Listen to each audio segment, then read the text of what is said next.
morning everyone, and happy Sunday, happy month of October as well.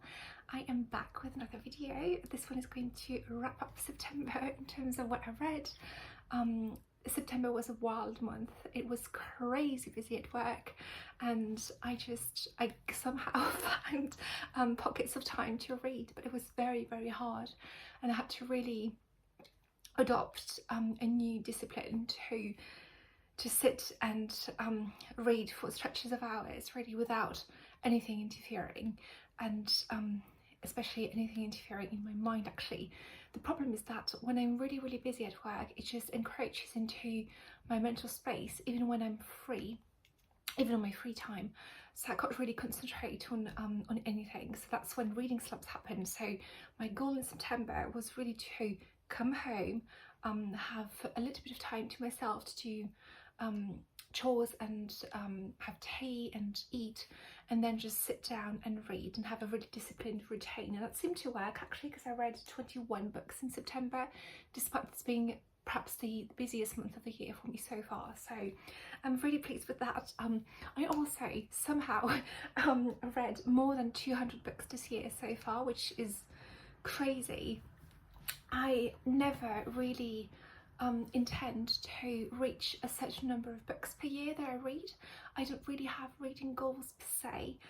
They're very loose and very left to interpretation. I entirely read for myself, for pure enjoyment, for pleasure, and I'm a mood reader as well. So I just really go where it takes me, where my tastes take me, and the numbers are what they are, really. But somehow I just went over 200 books this year, which I believe I read 230 books last year, something like that.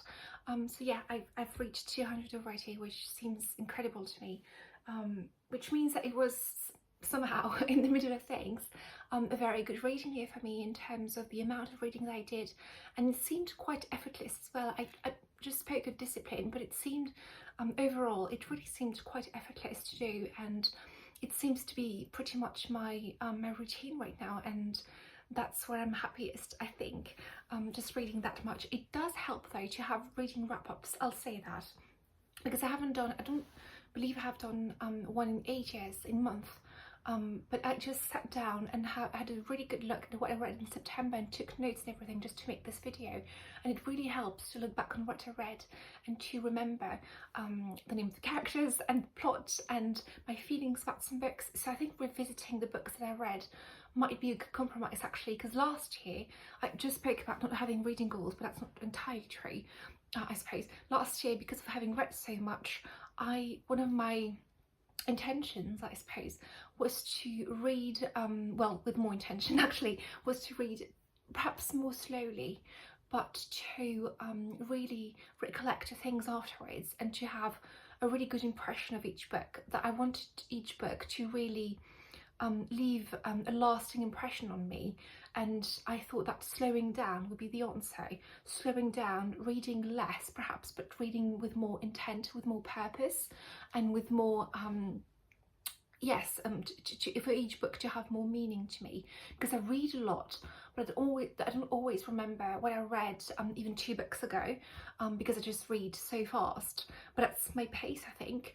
And again, just looking back at what I read last month, I think might be a good compromise actually, to just remember what I read, to slow down, and to look back and reflect properly on what my thoughts were, and what worked for me, what didn't, what I could perhaps do moving forward to improve my reading life, and to improve what I read, and to improve the quality of my reading, and what genres I should go, I should look into, perhaps like what plots, or what things bothered me that I don't want to read again, or what really spoke to me that I wanted to read more of, for example. I think it's a good thing to do. Anywho, okay, so moving on to the books. So these are in reading order, and I tried to classify them by series. So first off, it was September, so every September I try to go back to one of my absolute favourite subgenres, which is school stories. And this time around I read all of the Malory Towers books by Enid Blyton. She wrote 6 books in this series between, I think it was in the 40s and until 1951. She wrote 6 books, and this is one of my favourite series. It's not my favourite, absolute favourite boarding school story series is Trebizond books by Anne Digby.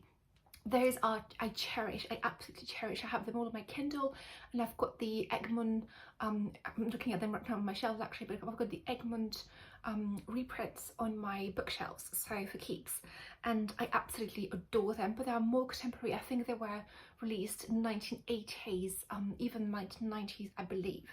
But the Malory Towers books were released in the 40s mostly, and they are about Dara Rivers, who is a new student at Malory Towers, which is a boarding school in England.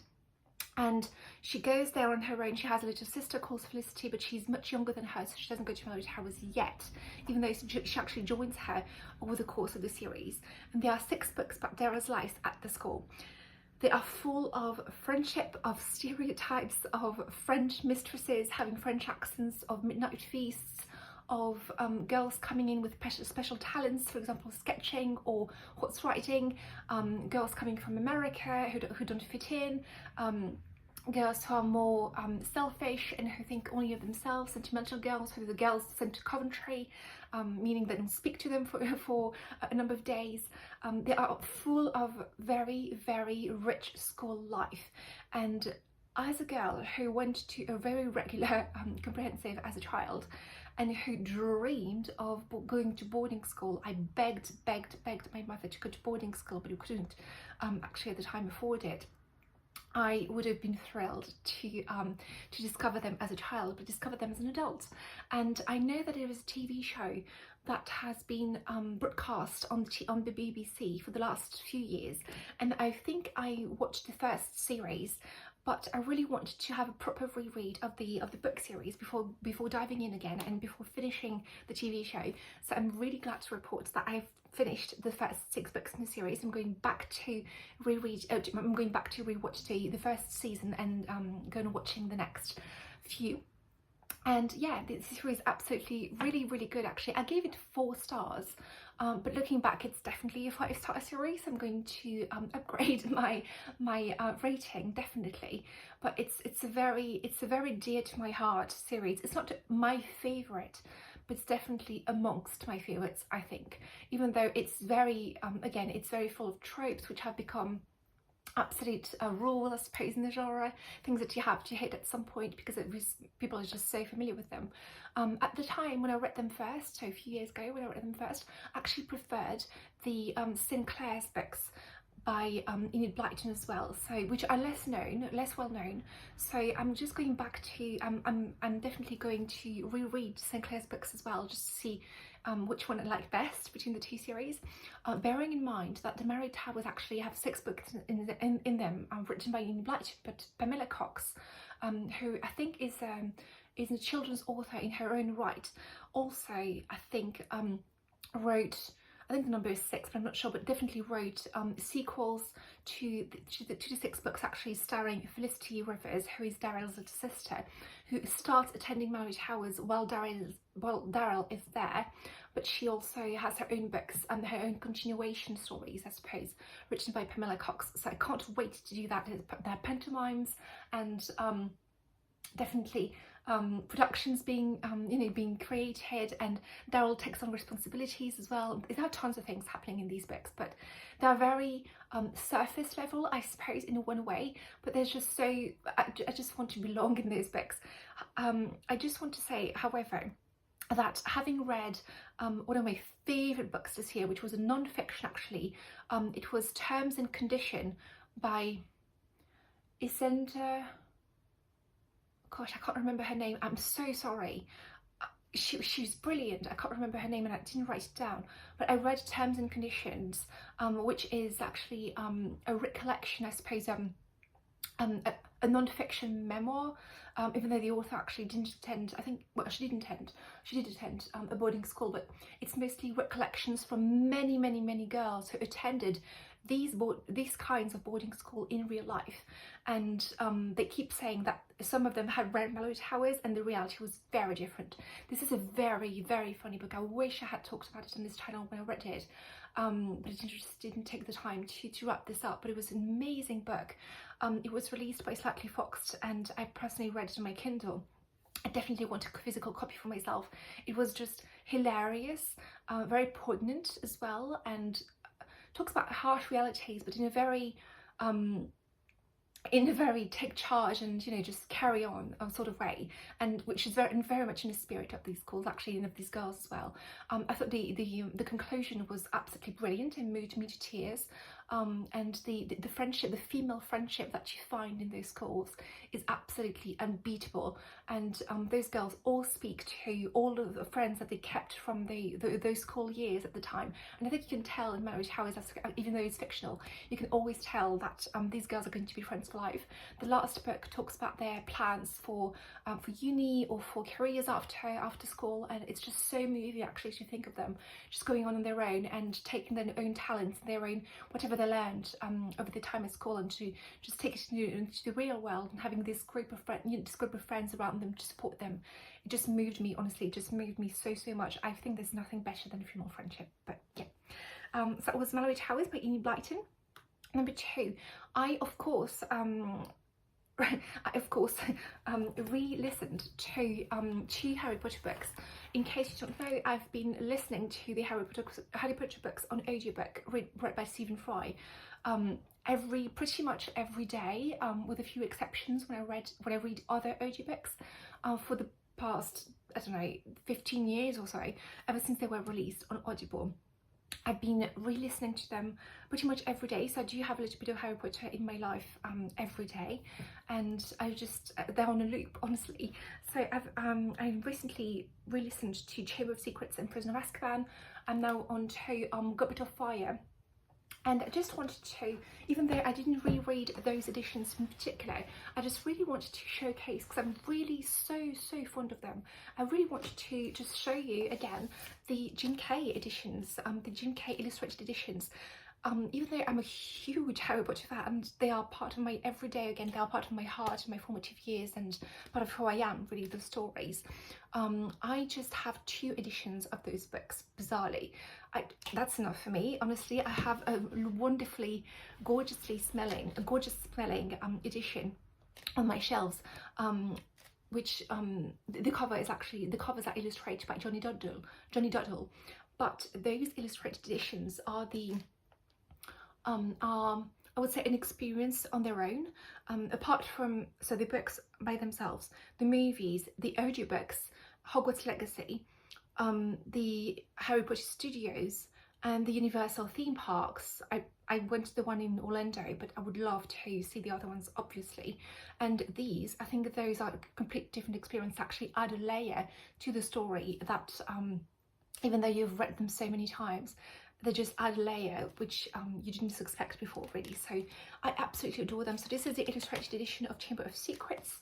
I'm just going to show you, I'm sure you're familiar with them, but I'm just going to show you just a few illustrations, just a couple, just to show you the depth of his talent, because I love Jim Kay and I miss him so much. Actually, he had to step down from the project after Order of the Phoenix, which he completed with another artist, and another artist actually is supposed to take over from Half-Blood Prince, and Half-Blood Prince is going to be released next year, so in a year, I think in October 2026. But I do cherish those Jim Kay editions. I think they're just fantastic, and again, just add another layer to the story, which really enable you to experience the story in a whole new way. And they are a total immersion, and reading them with the illustrations and with his gorgeous art really enriched the story for me. So I just wanted to showcase them here as well, and I hope he's okay. Again, I just thought of him this morning, actually, when talking about Harry Potter, and yeah, just fantastic job. Thank you so much, Jim Kay. Just absolutely wonderful to add that to our Harry Potter treasury, I suppose. A million stars, obviously.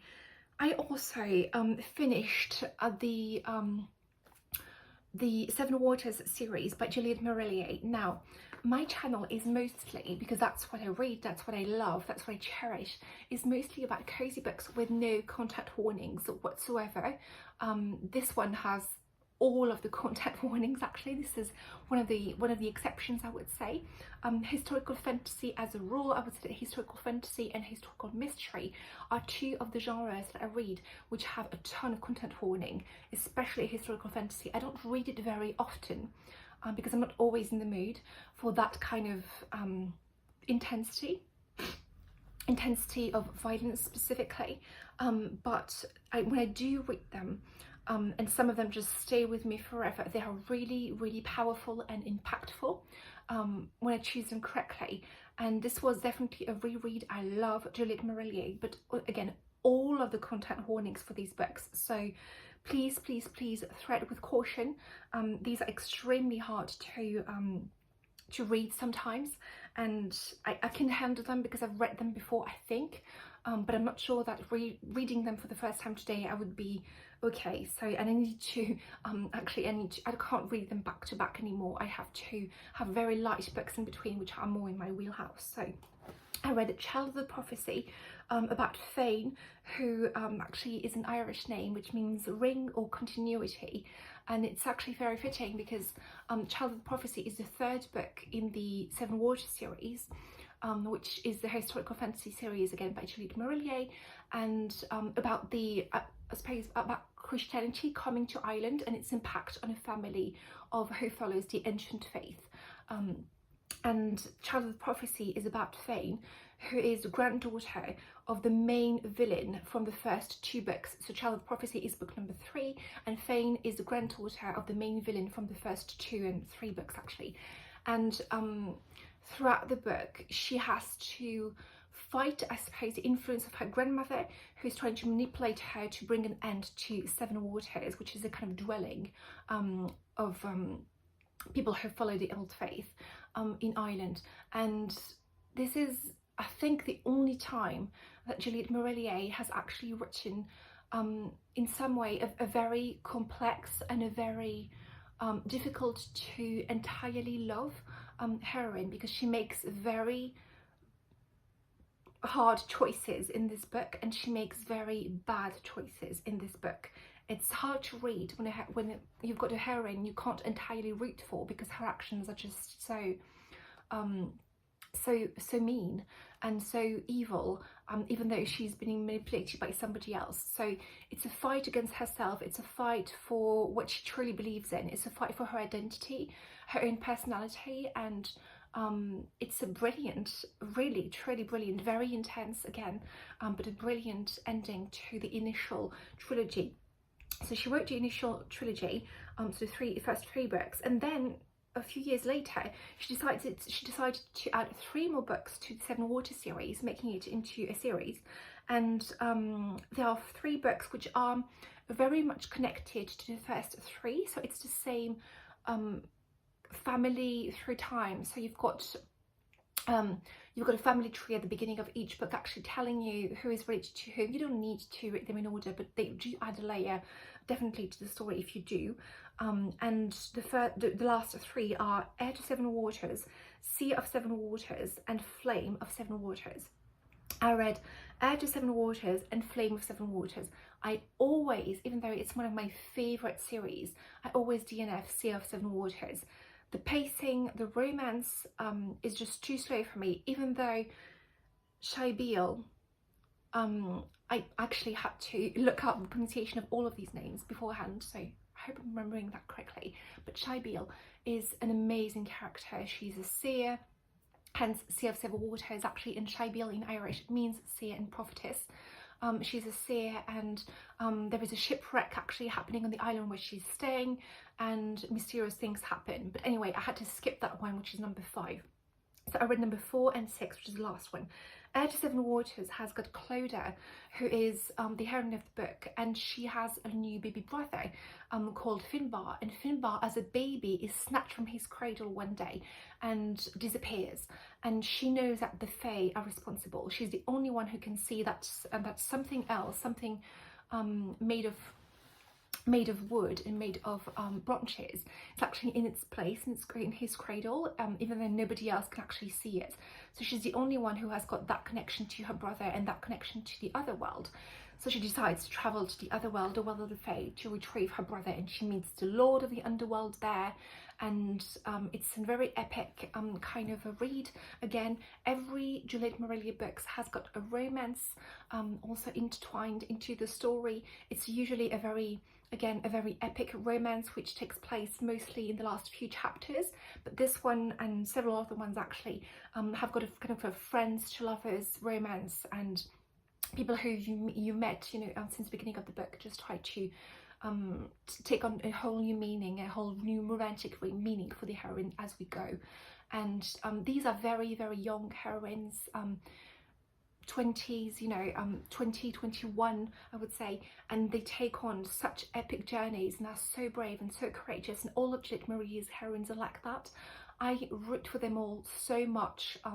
I think they are the biggest draw to her books actually, is the quality of her heroines. Actually, you can't honestly help but root for them all and just wish you had the same courage, and wish you, because they go through so much, they go through such trials, but they undergo such journeys which you can't imagine going through yourself, but they don't come out of them unscathed, and they don't always make the best choices, but you are there with them, you are just right there with them. And I think that's the strength of her books actually, is the lushness of the descriptions, the lushness of the forests. These are herbalist, forest, healers, and girls coming into their own, coming of age books, I suppose, in the forest, where a young girl faced with huge trials kind of books. And I just feel completely wrapped into the forest when I read them. I feel completely wrapped by, you know, rivers and animals and herbs and lore and food and like honey and cheese and oh God, and yeah, it's very much inspired by folklore, but it's just so, her books are just so powerful, and I love them so much, and I wish more people would actually talk about her and talk about her books, because she's still writing.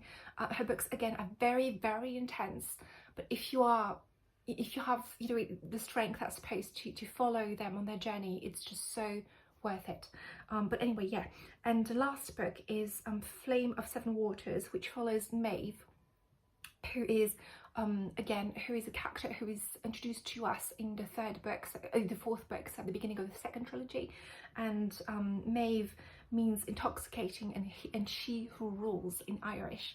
And Maeve went through something really, really bad as a child, which we are witnesses to in the fourth book, and she has to kind of rescue everybody actually in the last book, and she does that accompanied with not a romantic interest at all, but her little brother, and it's a very powerful, I think, sibling story as well.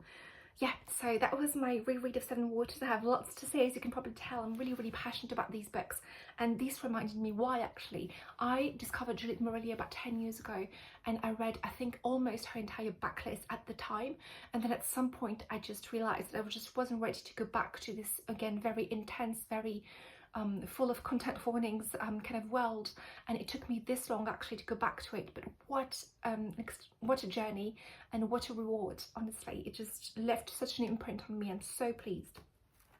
Next up, I read Beauty and the Beast by K.M. Shea.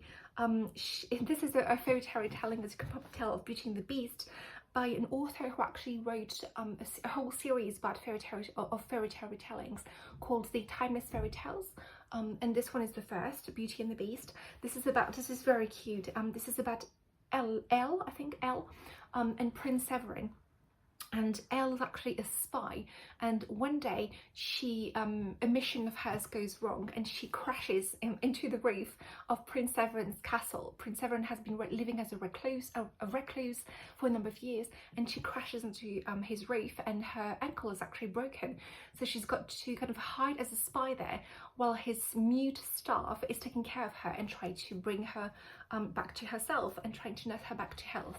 And the staff also tries to bring them together for reasons unknown to her.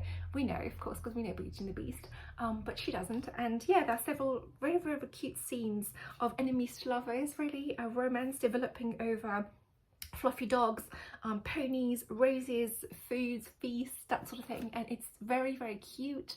It has got unexpectedly long politics, which I didn't really care for, so that's why it's a 4-star read. It was a little boring at times, which is kind of my caveat, really. That's probably why 99% of the books are 4 stars for me, actually, is that I'm just a little bored at some point. The pacing is not there, and there's not enough humour for me to keep me interested, but that's my problem, I suppose. But yeah, that's why it's a 4-star read, but it's a very, very cute read, honestly, and I would recommend it to any fairy tale lover, and especially Beauty and the Beast. Next up was Shifter and Shadow by Sharon Shinn. This is this is unexpected, actually. Sharon Shinn is one of my favourite authors because, not because I love all of her books, some of her books actually I couldn't even finish, I couldn't even start, but she wrote 2 of my absolute favourite series, again in historical fantasy, even though those actually have way less content warnings than Juliet Marillier. They do have some for violence specifically, but Sharon Shinn is mostly very cozy, and she writes the most gorgeous group of friends in one of my favourite series of the 2, actually, which is the 12 House series, starting with Mystic and Rider. So it's a group of friends who are investigating the beginnings of a civil war in the realm. So the king actually asks them to go on a mission, to go on a journey around the entire realm to see that if civil war is actually brewing. So they go, and they find out that civil war might be actually brewing because some of them can do magic, some of them are mystics, and some of them can't do magic, and people who can't do magic are afraid of mystics.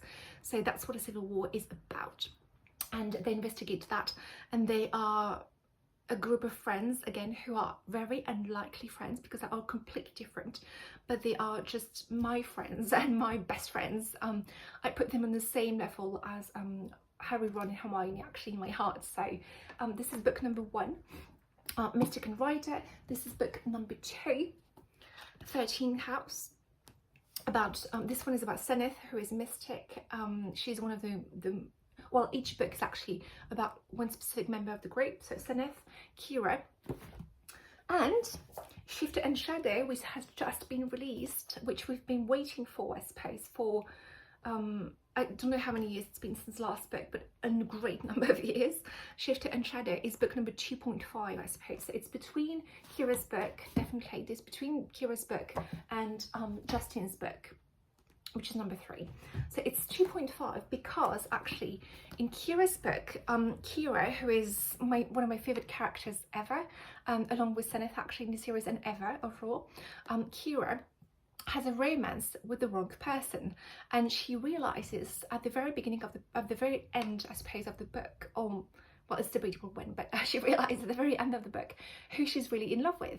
And this is the actual 2.5, which has just been released, is actually the development of this romance of this actual romance between the 2 characters who you've been expecting to fall in love with each other.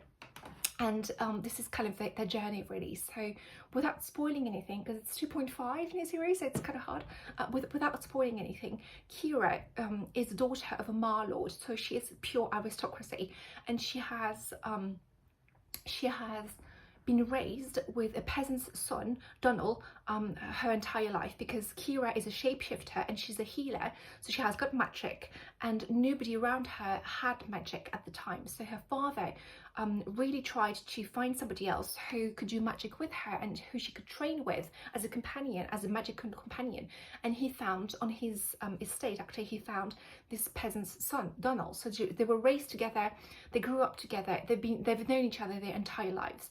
And so Kira has her own book. Things happened in book number 2. Things happen in book number 2, and at the end of it, she realized that she loves Donal, and they go on their own adventure. However, book number 3 starts with them already being a couple. So something was missing between them. Like, how did they fall in love with each other?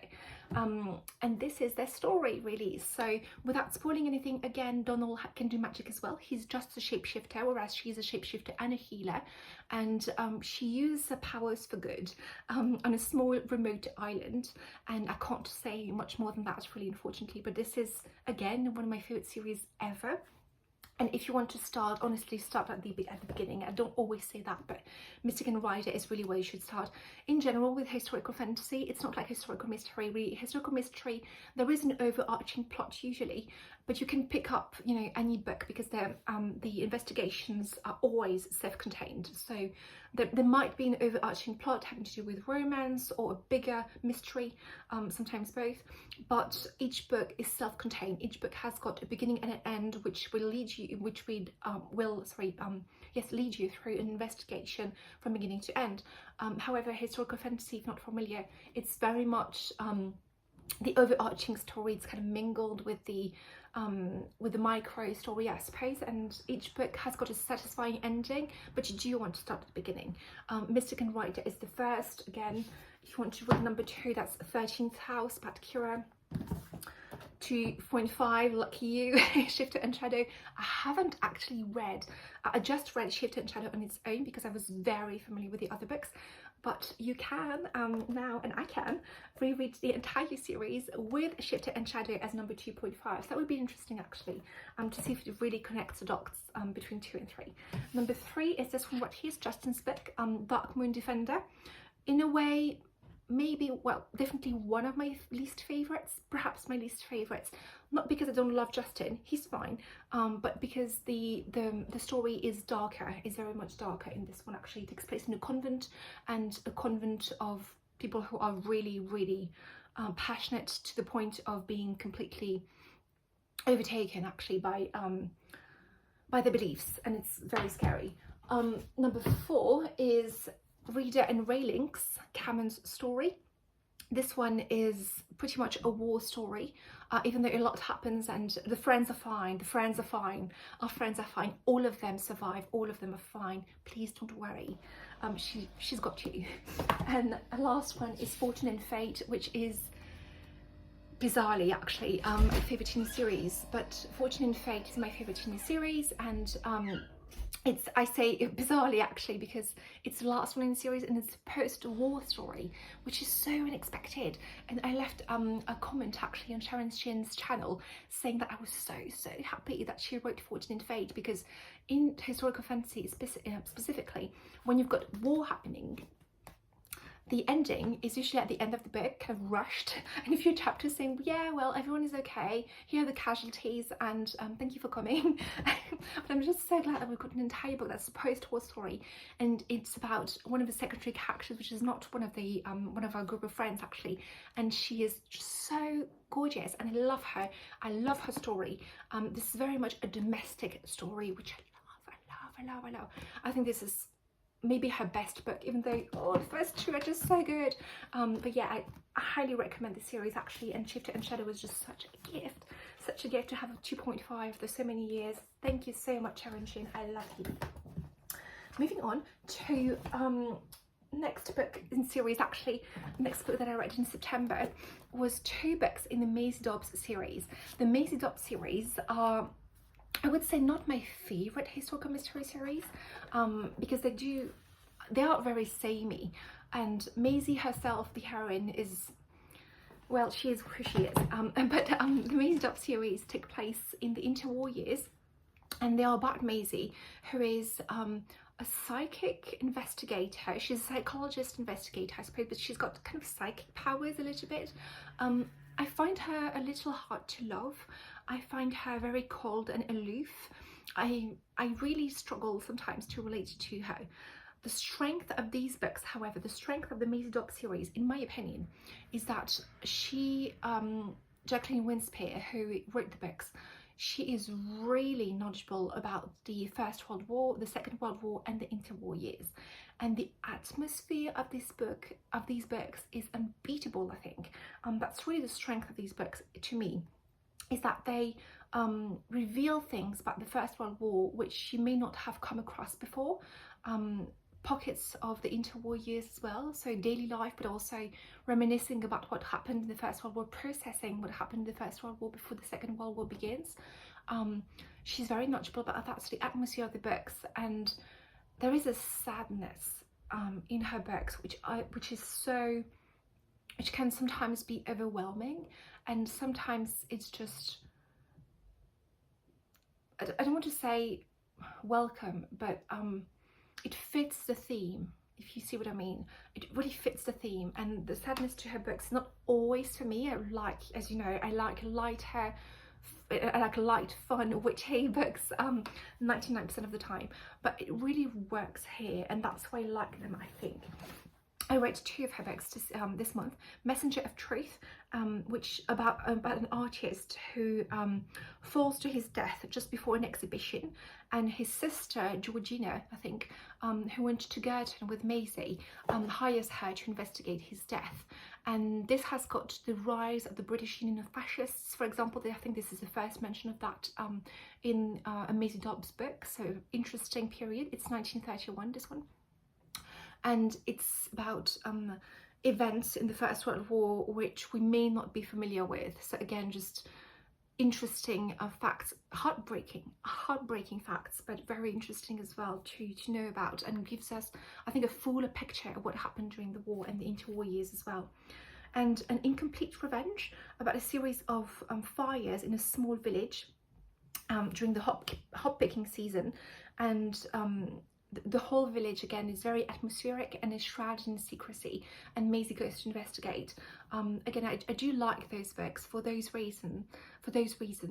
I can't really read them back to back because again, they were so sad, and Maisie is kind of hard to follow sometimes, but I do enjoy them from time to time. So not a favourite, but definitely worth reading, I think, for the history part of the historical mystery. Then I read 3 Georgette Heirs, and I haven't got the physical copy of them, but definitely 2 of them I'm going to buy actually in physical form. So I'm going to start with the one I didn't like, which was These Old Shades by Georgette Heir, which is the first in the Alistair something series. It's got 4 books, I think, which are loosely connected, but These Old Shades by Georgette Heir is Georgette Heir is a historical romance novelist, and she's mostly witty and fun and everything I love, but These Old Shades was not for me, sadly. It's about the Duke of Avon, who has got kind of a revenge thing going on with another character, and one day he hires a page called Leon before realising that Leon is really a Leonie. And the entire book is the relationship feels completely imbalanced. The Duke of Avon is super cold, super aloof. I hated him as a hero. He's very alpha male and kind of distant, and you don't really know where he is. He's got no emotions whatsoever. And he keeps calling the heroine infant and child throughout the entire book. So the relationship, she's got a slavish devotion for him, but the relationship feels really imbalanced, and didn't really like it. I'm kind of worried about the rest of the books in this series, even though they are loosely connected, because I know that it's one of her main archetypes. Actually, this type of hero is one of her main heroes. So I guess we'll see. But there are 2 books by her which I've really loved in September. Number 1 is Friday's Child, which is about Sherry, who is turned down by Isabella. He's kind of a rake. He's an absolute rake, and he proposes to Isabella at the beginning of the book because he has got a lot of money, but it's held in trust until he marries. So one day he decides to marry, so he proposes to Isabella, who turns him down because he's a rake. He's not a good one. And he then proposes to Hero, who is affectionately known as Kitten, who is about to embark on the life of being a governess. And she's rescued by Sherry, who proposes to her. And then Kitten proceeds to social climb London during the London season, and disastrous things happen. It's hilarious. It's a witchy banter. It's Kitten being an absolute gorgeous girl. I love her. I want to rescue her from myself, but she's just so good. She's so good. And there's a lot of matchmaking. There's an opera scene which is hilarious. There are lots of scenes which are completely hilarious, and it's a series of blunders hilarious, and it's just absolutely the best kind of book to me. My kind of book, definitely. So Friday's Child is definitely a favourite, and I'm going to buy it in physical form actually to have it forever. And number two, which I really loved, was the Grand Sophy. The Grand Sophy has got a very problematic scene in the book. There is a content warning for this book, which is it's kind of out of nowhere as well. It wasn't really needed. So I don't know. Especially this was written in the 1950s. So yeah. But the Grand Sophy is about Sophie, who was raised abroad by her father Horace, and Horace kind of gives her to his sister, who lives in Berkeley Square, to learn the ways of the London ton.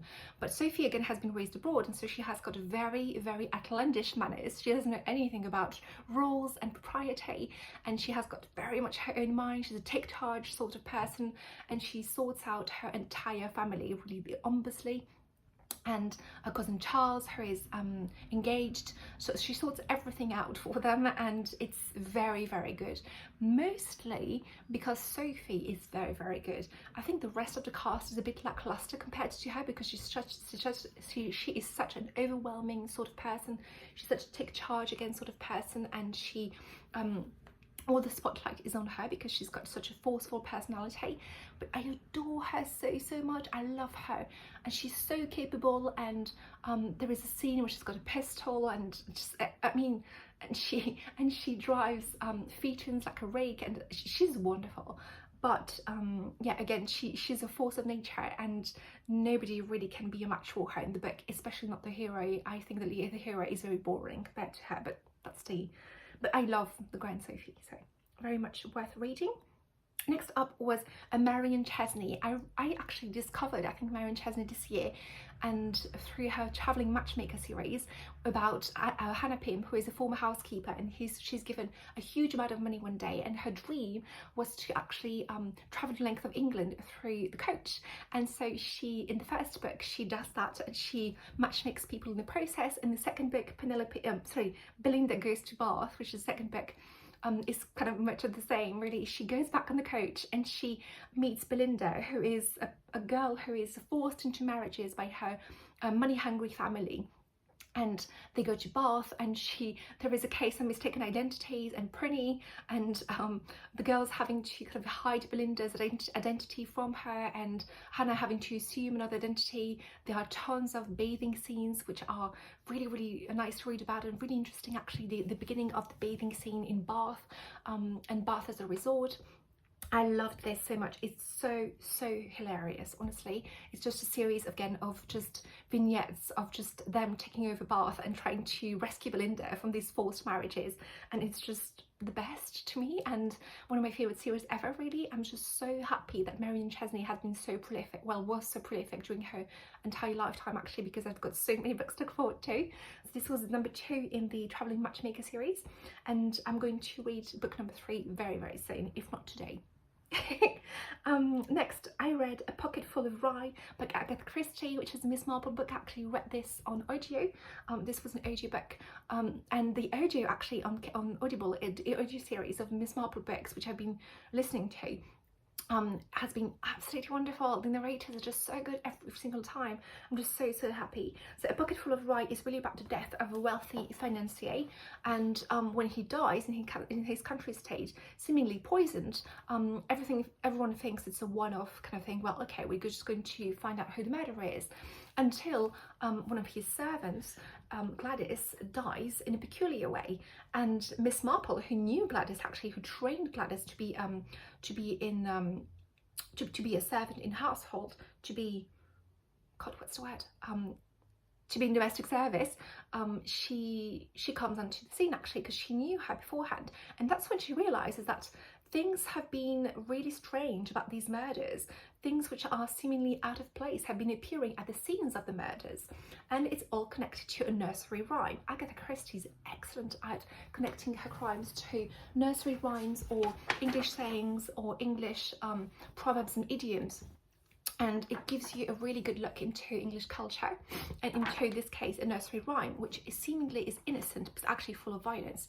If you think of, this is a tradition actually in English literature, if you think of Alice's Adventures in Wonderland, it's super violent, but it's a children's tale, it's a children's story, and it goes over the top of most children how violent it is, but a lot of children's literature is very dark, and this is no exception. It's a nursery rhyme again, which I've got right here. Actually, I'm going to read it to you, and several parts of this these crimes are related to this story.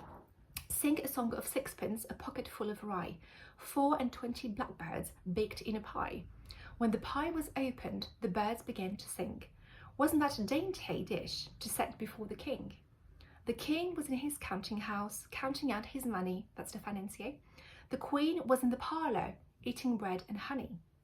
The maid was in the garden, hanging out the clothes, when came down a blackbird and pecked off her nose. That's the nursery rhyme, and that's what it's related to, and I love it when Agatha Christie does that. She's so clever, and she was so she doesn't have the intellect, I would say, in her writing that Dorothy L. Sayers has, for example. Dorothy L. Sayers, you can tell her intellectualism and you can tell her elitism as well in her books, but Agatha Christie just ties things to bigger, to preceding texts, I suppose, texts which came beforehand. And I think that's just so clever actually to have these references just interwoven into her stories. It's not the first time she does it, it's not the last either, but I love it. Anyway, great read, A Pocket Full of Rye. And finally, the last book I read was actually a comic book. It's in French, but I wanted to talk about it because you'll see the illustrations. I'm going to show them in a minute. It's actually a series of comic books which are a reinterpretation of the A Little Princess book by Frances Hoxton Burnett. And the first 4 books are about an adaptation, a straight up adaptation of A Little Princess, and the rest of the books, and this is number 15, the last book, actually the last comic book in the series, is about Sara as an engineer, and she creates machines, and she's an engineer, and she has her own life. She's a teenager, and then she's a woman. She has a romance, she has several romances, epic things happen, adventures happen. I've been following this series for about 15 years. The first one was released 15 years ago, and the last one was released a few days ago. So I read it, of course, and I'm going to show you actually the illustrations from book 1 to book 15, because I think it's just so gorgeous, even though you don't understand French, even though you don't speak French. I do, but it's a privilege to speak several languages. But the illustrations are just so good and give you a taste really for the story. So this is the first book when she's a child, and I know there's an anime as well which I watched as a child as well. Her wardrobe in particular is absolutely gorgeous. I love the illustrations so much, very much inspired by manga and anime. But that's the first book right here, and you can see the evolution. This is book number 15, which was just released and I read in September. This is Sara, and this is Sara and Lavinia, her enemy in the books actually, but she's redeemed. She has a redemption arc in the comic books. I wish everyone could read this, honestly. The illustrations are just so pretty.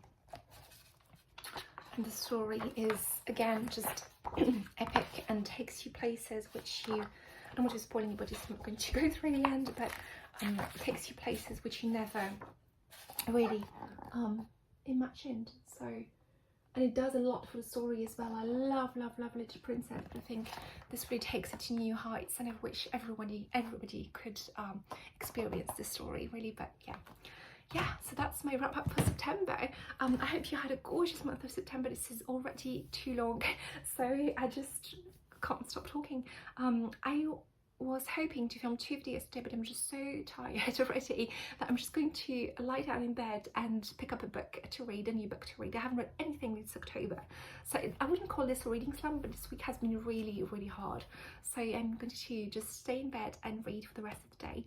I hope you have a wonderful day, a wonderful weekend, and this fantastic month of October, my favourite of the year, along with my birthday month in May. So enjoy it. Happy autumn. I love you, and I will see you very soon. Bye.